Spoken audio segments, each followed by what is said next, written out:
Hi everyone, this is just a short video that I don't know what I was thinking in the last video when I was showing you how to do the granny squares. I think I had a total brain fart when it came to joining the squares, and because I started with a slip knot, that's what I did. But that's not how I usually join yarn. So I thought that I would just make a quick video showing you what I usually do to join the yarn, since I must have been in a panic mode since it was videoing.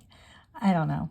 But so here's my first layer of the granny square, and I'm going to be doing the next layer in white. So what I usually do is I usually stick my hook through, I leave a long enough tail to weave in, pull the yarn through, and then I use both pieces to slip stitch. And then being that I need to have a chain 3, this counts as my chain 1, so then I would just chain 2 more.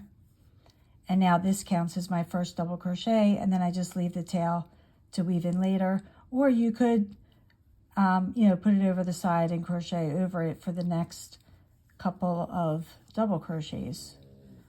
So, like that.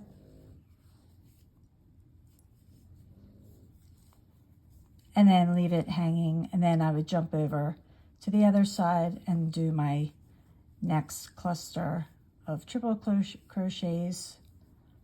But that's the way that I normally join the yarn, so ignore the slip knot that I did in the last video. I honestly don't know. I think I was just nervous making the video again.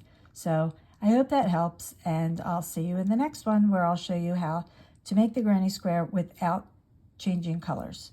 Okay, thanks. Take care. Bye.